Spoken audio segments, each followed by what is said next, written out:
주시기를 주님 이름으로 축원합니다. 지금 온 세계는 코로나 공포에 사로잡혀 있는 것 같습니다. 이 바이러스는 중국을 시작으로 해서 유럽과 북아메리카로 퍼져서 걷잡을 수 없는 것 같습니다. 이탈리아와 스페인과 독일과 미국 등에서는 확진자가 날마다 수천 명씩, 미국에서는 10,000명도 더 발생한 것을 볼 수 있는데, 여기까지 확진자가 30만 명이 넘어서고 사망자는 27,000명을 넘어선 것 같습니다. 온 지구상으로 어려운 일을 만난 것이죠. 코로나라는 말이 무슨 말인가 궁금하시죠? 코로나는 무리란 뜻입니다.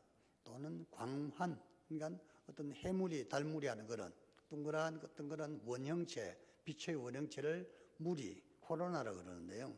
코로나 바이러스가 그렇게 생겼기 때문에 그런 이름을 지었고, 코로나19라는 것은 2019년도에 발생했다는 그런 뜻을 가지고 있습니다. 이 코로나 바이러스로 인해서 전 세계가 어려움을 겪고 있습니다. 이 전염병은 온 세상의 경제를 얼어붙게 하고 많은 사람이 직장을 잃어버리게 하고 특별히 영세 상인들이 큰 어려움에 직면해 있는 것 같습니다. 이 사태가 오래가게 되면 우리나라 수많은 자영업자들이 큰 타격을 받을 수 있을 것 같고 세계 경제가 정말 어려운 지경에 빠질 수가 있는 것입니다. 우리나라 사람들 중에서도 수많은 사람이 실직을 하거나 소득이 없어서 걱정을 하고 있는 것입니다. 이때 우리 성도들은 코로나 바이러스가 빨리 사라지도록 하나님께 기도해야 될 줄로 믿습니다. 기도하시기를 바랍니다. 오늘 말씀의 시대적 배경은 엘리라는 제사장이 다스리던 때입니다. 연대기적으로 말하면은 지금부터 3100년 전, 지리적으로는 지금의 이스라엘 땅, 거기에서 일어난 일인 것입니다. 당시 그 나라의 정치 지도자는 엘리라는 사람이었는데 나이가 워낙 많아서 그 아들들이 엘리를 대신해서 나라를 다스리고 있던 때였습니다. 그런데 엘리의 아들들은 행실이 나빴고 하나님을 제대로 믿지를 않았습니다. 그들은 백성들이 하나님께 제사를 하려고 가져오는 제물들, 소나 양이나 이 제물들을 몰래 빼앗아서 하나님 앞에서 큰 죄를 지었던 것입니다. 이 사람들의 죄가 심히 큰 것은 그들이 하나님께 드리는 제물에 손을 댔기 때문입니다. 그때 하나님의 사람이 엘리에게로 와서 그 아들들의 죄악을 책망을 했으나 엘리의 아들들은 아버지의 말도 듣지 않고 하나님을 무서워하지도 않았습니다. 엘리의 아들들은 곧 이날의 무서운 일이 엘리 가문에 일어날 그 모든 것을 모르고 있었습니다. 먼 곳에서 태풍이 일어날 때 필리핀 근해상에서 태풍 무엇이 일어나서 한반도를 향하여 올 때 태풍이 오는 시간은 한참 걸리게 되는 것이죠. 옛날에 기상이 발달하지 못할 때에는 필리핀 인근 해상에서 발달하는 열대성 저기압, 태풍을 감지하지 못했습니다. 그런데 오늘날에는 태풍이 일어날 때 그 태풍의 진로를 미리 예측을 하기도 하는 것입니다.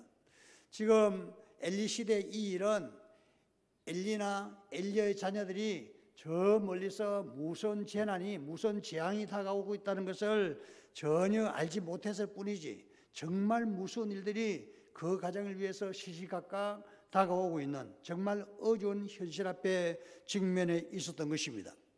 그 당시 아무도 이 사실을 모르고 있었지만은 하나님께서는 한 소년에게 그 비밀을 알려주시기를 원하셨습니다. 어느 날 밤 모두가 잠든 시간에 한 소년이 하나님의 성전에서 잠을 이루지 못하고 있었습니다.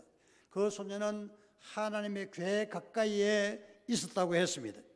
그가 잠자리에 들었을 때 잠을 이루지 못하고 있을 그때에 어렴풋이 누가 자기를 부르는 소리를 들었던 것입니다. 사무엘, 사무엘 하는 그런 소리를 듣고 엘리 제사장이 자기를 부른 줄 알고 달려가서 저를 불렀습니까? 제가 여기 왔습니다 하고 말했더니 내가 너를 부른 적 없다. 가서 자거라. 다시 와서 잠을 청한테 또다시 자신을 부르는 소리가 들렸죠. 사무엘, 사무엘. 그래서 사무엘이 또다시 엘리 제사장에게 달려가서 저를 불렀습니까? 제가 여기 왔습니다. 그랬더니 내가 너를 부른 일이 없다. 가서 자거라. 3번이나 이 일이 반복되자 엘리 생각에 하나님께서 이 소년을 부르는 것 같다. 그렇게 생각을 하고 소년에게 말하기를 이제 다시 하나님께서 너를 부르시는 것 같으니까 만약에 그런 소리가 들린다면 이제 하나님께 말씀드리기를 여호와여 말씀하옵소서 주의 종이 듣겠나이다 이렇게 말하라고 시켰습니다. 조금 있다가 또다시 하나님의 음성이 들렸고 사무엘은 주여 제가 여기 있습니다 말씀하옵소서 주의 종이 듣겠습니다 이렇게 하나님께 말씀드렸고 하나님께서는 이스라엘의 앞날에 일어날 일들에 대하여 말씀해 주셨던 것입니다. 하나님께서 사무엘에게 들려주신 말씀은 아주 엄중한 말씀이었습니다. 엘리 가문을 멸하시겠다는 경고의 말씀이었던 것입니다. 엘리 가문은 내가 영원히 용서하지 않겠다고 아주 엄중한 말씀으로 경고를 하셨던 것이었죠. 그런데 하나님의 이 엄중한 경고의 말씀들은 사실은 그 하나님의 말씀을 듣고 회개하면 살 길이 있는 말씀인 것입니다. 하나님께서는 요나를 시켜서 니느웨 성 주민들에게 40일이 지나면 이 니느웨 성이 무너지고 모두가 다 멸망할 것이라 하는 경고의 말씀을 전달을 해 주셨습니다.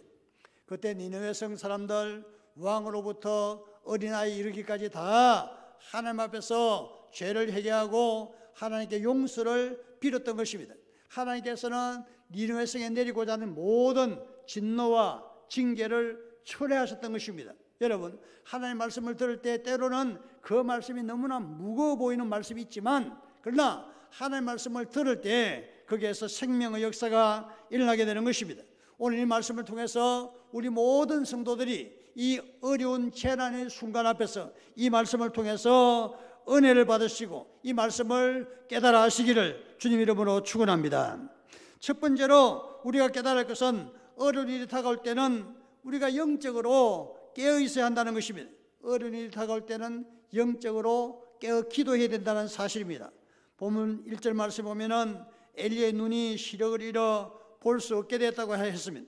이것은 엘리가 영적으로 눈이 멀어진 상태를 말하는 것입니다. 그래서 뭔가를 볼 수 없는 상태가 된 것이죠. 지금 이스라엘은 캄캄한 영적 암흑기를 지나고 있습니다. 백성의 최고 지도자인 엘리와 그 아들들이 하나님 앞에서 영적인 소경이 돼서 앞날에 닥칠 일들에 대해서 전혀 예측을 하지 못하는 영적인 소경 상태, 캄캄한 밤과 같은 세상이 되었던 것입니다. 여러분, 이렇게 영적인 암흑기에는 하나님 말씀이 내 마음속에 들리지 않는다는 특징을 가지고 있는 것입니다.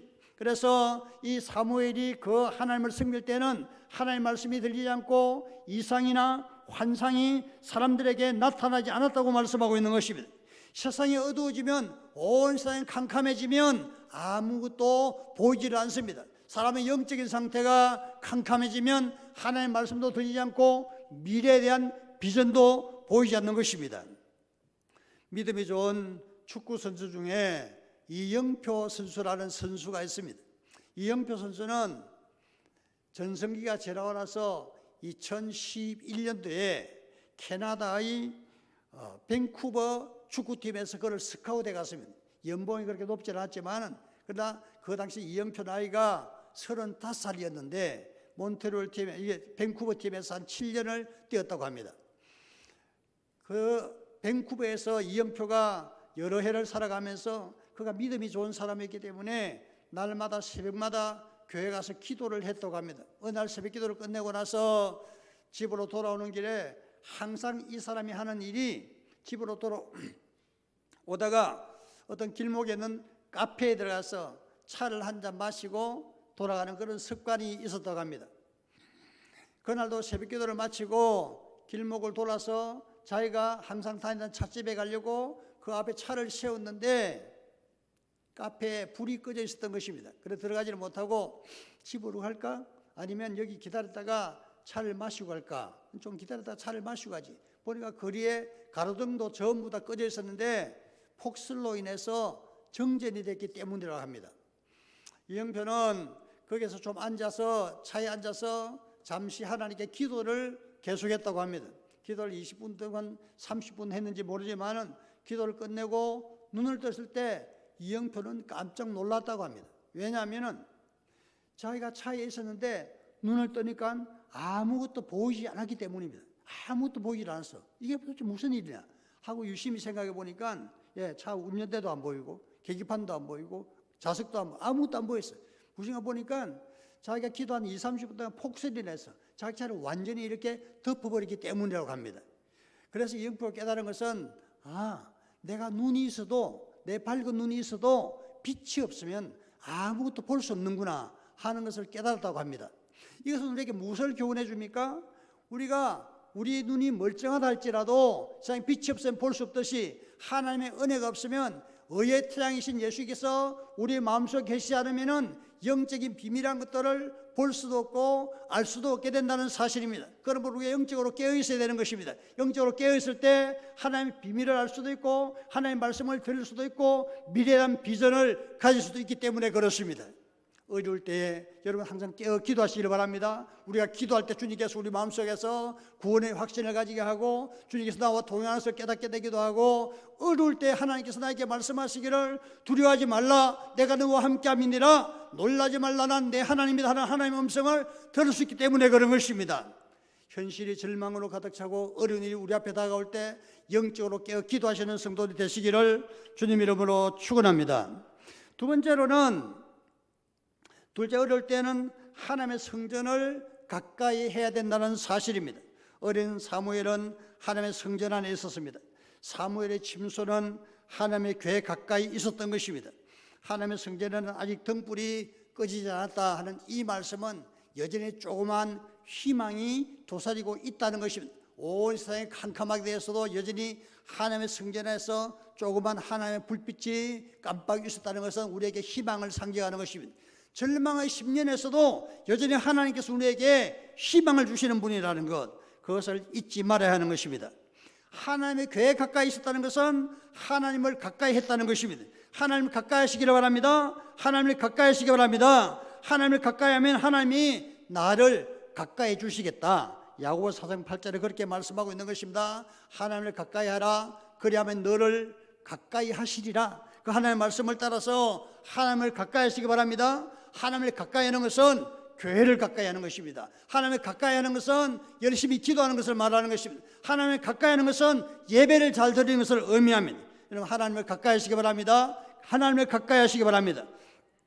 오늘 말씀 3장 3절에 보면 세번역 성경에는 이런 새벽 하나님의 등불이 아직 환하게 밝혔을 때라고 말씀하고 있습니다. 밤이 거의 다 끝나고 새벽이 되었을 때 하나님의 음성을 들었다는 것입니다.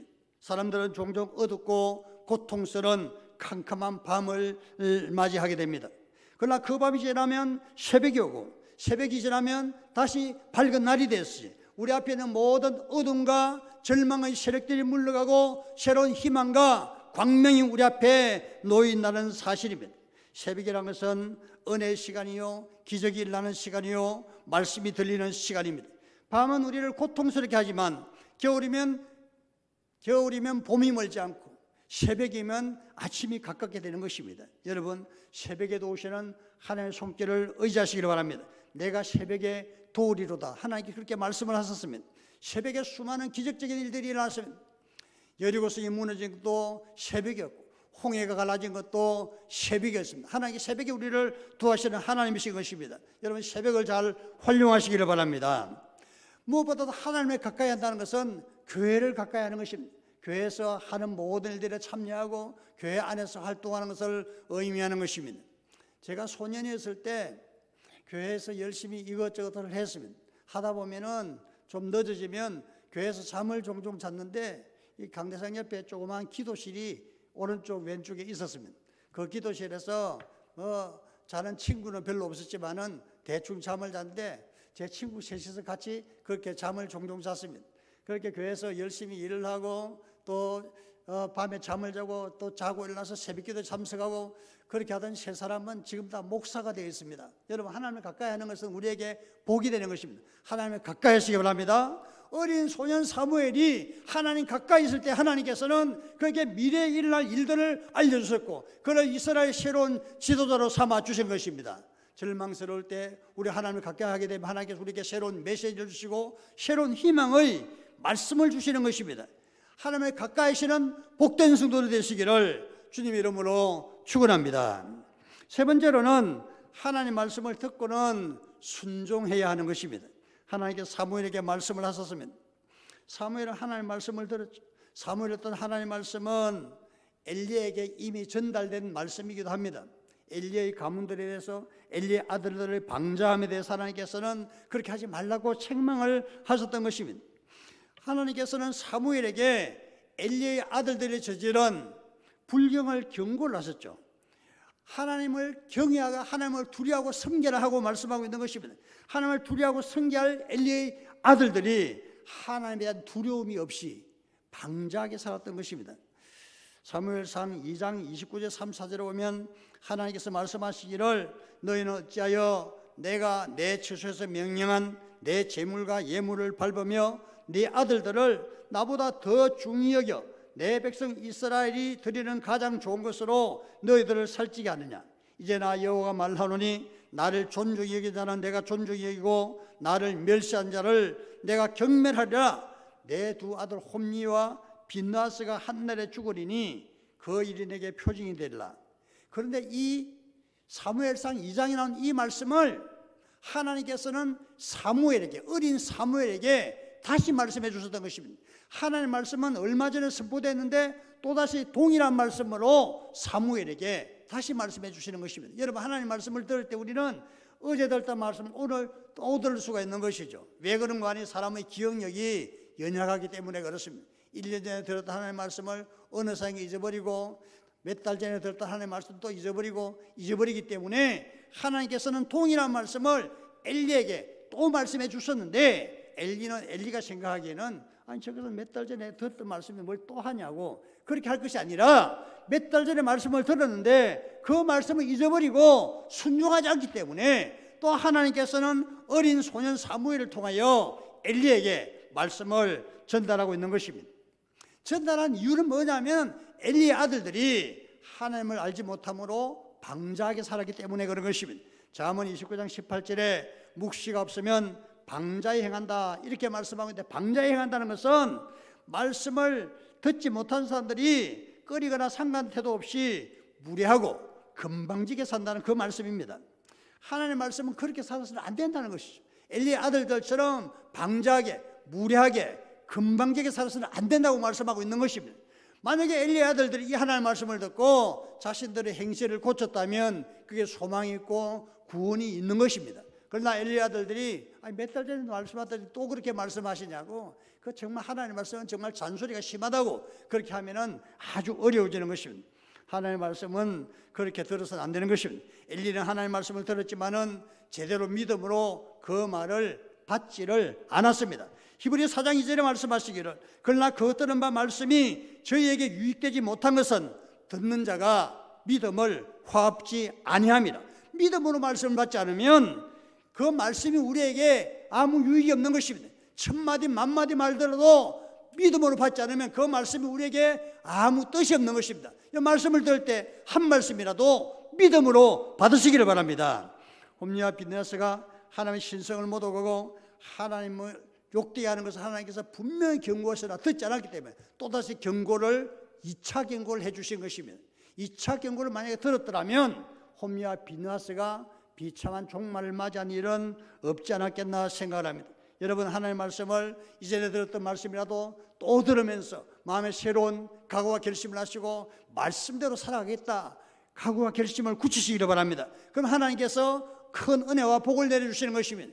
홈리와 빈느하스가 잘못됐을 때 하나님께서는 엘리 가문에게 말씀해 주셨듯이 하나님께서는 어느 날 아브라함에게도 동일한 말씀을 주셨습니다. 하나님께서는 어느 날 아브라함에게 너는 내 아들 독자를 모리아산에 데려가서 나에게 번제로 드리라 하는 그런 말씀을 하셨습니다. 그 말씀을 듣던 아브라함은 하나님께 더 이상 어떤 말씀도 여쭤보지 않고 그 다음 날로 하인을 데리고 그 아들 데리고 모리아산으로 제사를 그 아들을 하나님께 번제를 바치러 갔던 것입니다. 그가 모리아산에 이르러서 아들을 결박하고 번제로 드리려고 할 때에 하나님께서 다급히 아브라함에게 말씀하시기를 아브라함아 내 독자 이삭에게 손을 대지 말라. 네가 내 독자 이삭 또 아끼지 않은 것을 보고 참으로 네가 나를 경유하는 줄을 알게 되었다, 이렇게 말씀하고 있는 것입니다.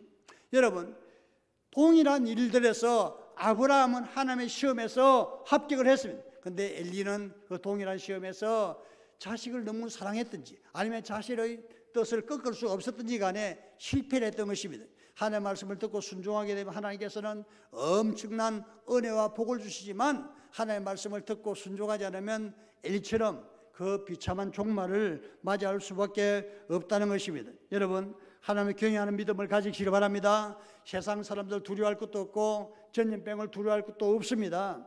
우리가 두려워할 대상은 오직 하나님이신 것입니다. 하나님을 두려워하는 것을 경외한다, 이렇게 말하는 것입니다.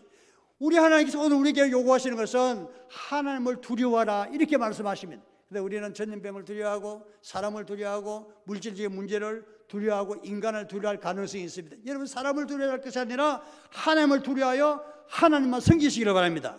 오늘 말씀을 통해 주시는 귀한 진리를 마음에 새기시고 말씀을 따라 순종하셔서 하나님께서 준비하신 모든 은혜와 복이 풍성하기를 주님 이름으로 축원합니다. 기도하시겠습니다. 사랑하는 우리 하나님 아버지, 은혜를 감사합니다. 오늘 이 시간 말씀을 통해서 우리에게 귀한 진리를 깨닫게 하심을 감사합니다. 받은 말씀을 마음에 새기고 말씀대로 살아가는 저희들 되게 하여 주시옵소서. 엘리 제사장시대에 온 세상의 영적인 암흑기를 맞을 때 하나님의 성전 가까이 있었던 사무엘에게 미래에 대한 실한 비전을 주시고 임박한 위기 속에서 살아날 기술을 제시해 주기 위해서 우리 하나님께서 말씀하신 그 내용을 오늘 말씀으로 나누었으니 주여, 우리가 이 말씀을 마음에 새기고 은혜와 복을 받아 누리는 성도들 되게 하여 주시옵소서. 어려움에 직면했을 때 우리가 영적으로 깨어있게 하옵시고 하나님을 가까이 하게 하시고 하나님의 말씀에 순종할 수 있도록 주여 도와주시옵소서. 예수님의 이름으로 기도합니다. 아멘.